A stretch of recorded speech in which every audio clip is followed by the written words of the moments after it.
Hello and welcome. This is a video I'm releasing about the game Forced. Very interesting game. I figured I'd just put a quick video out of it just because I was playing it anyway and show you just what it was about and give you some information to see if you might want to buy it or not. So yeah, this is the settings menu. Pretty bare bones. You can do like full key binding of the abilities that are given in the game, so that's always good, but there's only 4 graphic settings. You shouldn't have much of a problem running this game. Overall, it can be very, very pretty, but it also can be pretty not pretty, for lack of a better word. I currently have it on the lowest setting because I'm recording, and Fraps is not a fan of anything but the lowest settings on my computer. But anyway, I'm going to show y'all just real quickly what the game is about. I'm not going to do any of the campaign. I may explain just how it works right now. Yeah, I think I'll do that. It's really not that hard to figure out. It's just different trials that are set up in 5 groups. You only have to do 4 of them. Once you do 4 of them, you unlock the boss for that area, then you move on to the next area. The basic idea is that you're a gladiator, and I'm not going to say any more without spoiling it. The game is very based on the idea of kind of hack and slash dungeon crawler-esque combat style, except you move with the WASD keys, and combining that with puzzles that you have to beat while waves of enemies are coming at you. And it's pretty interesting. I'm going to just show you the survival mode right now. They only have 1 map for survival right now, but they say they're going to release more. The game's relatively new. There are 4 fighting styles that you can choose. There's the hammer, the bow, the frost shield, and the daggers. I'm going to go with the frost shield. The way leveling, for lack of a better word, works in this game is that dependent upon how you do in the campaign, each trial within the campaign that I mentioned previously has 3 possible gems that you can get, which at certain caps, like you can see right here, unlock new abilities and new slots to put abilities in, and so on and so forth. One of the gems is obviously just for beating the trial.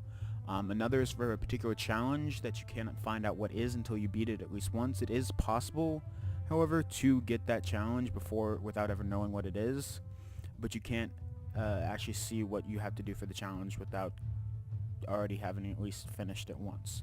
The final gem, and the hardest one to get in my opinion, is the time attack one.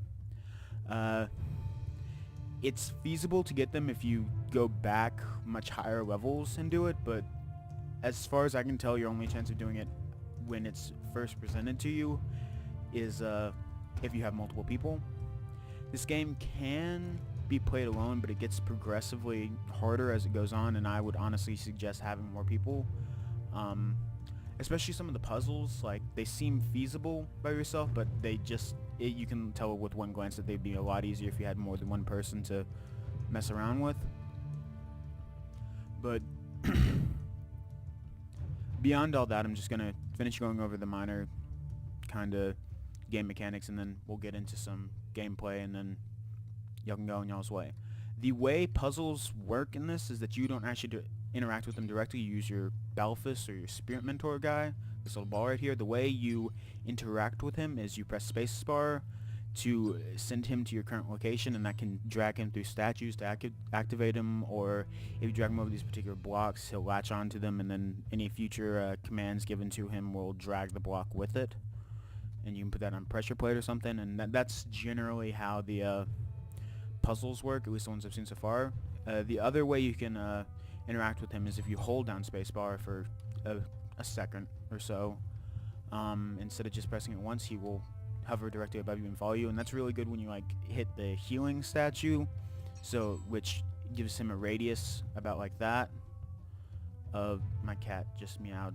I apologize. I'm sorry. And that gives you a radius of healing, and it's easier to stay in it if you're suffering over you. So let's get into some gameplay, and I'll just show you what the game's about.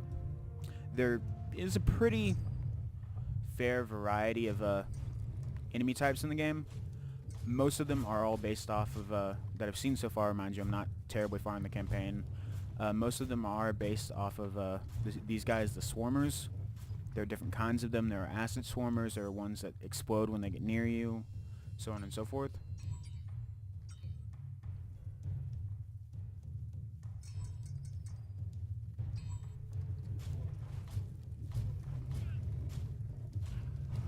I'm using two abilities currently. One is relatively obvious. It's the shield throw. The other one is my Q that increases my movement speed. I'm actually in a pretty dire straits here.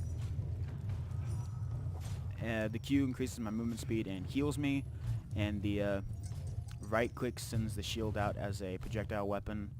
Combat in this game is based off of... I may die. Yep. So as you can see, not the easiest of games. I'm doing particularly worse than I normally do because of the fact that I'm trying to commentate at the same time. Let's see if I can do a bit better this time. That thing in the center you're seeing is another one of the interactive portions for puzzles. Later on in the waves, it'll start emitting a smoke that will damage you, and you have to run him through it to decrease the radius of the smoke. Or it'll spread the entire area and do increasing damage to you. Like that statue over there that is on cooldown right now that I got a little while earlier. What that does is increase your movement speed. And I don't know if I mentioned this completely, but the combat is based around marks. Each enemy can have 5 marks on them at any given time. The more marks they have on them, the more damage special abilities do, and then you can also grab passives that also are affected by the amount of marks on a target. And then each character also has like little extra portions that kind of round out the abilities. For example, the frost shield can obviously... that's a cleaver. That's a cleaver. Oh no, that's not a cleaver. I don't know what that is.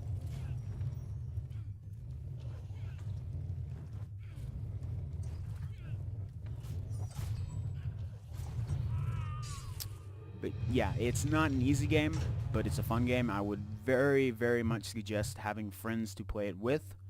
Otherwise, you will have about as much luck as I am. However, I'm not horribly high level. I'm only 3 crystals above what they suggest for the minimum of playing the survival. So it's not that surprising that I'm not getting terribly far on it.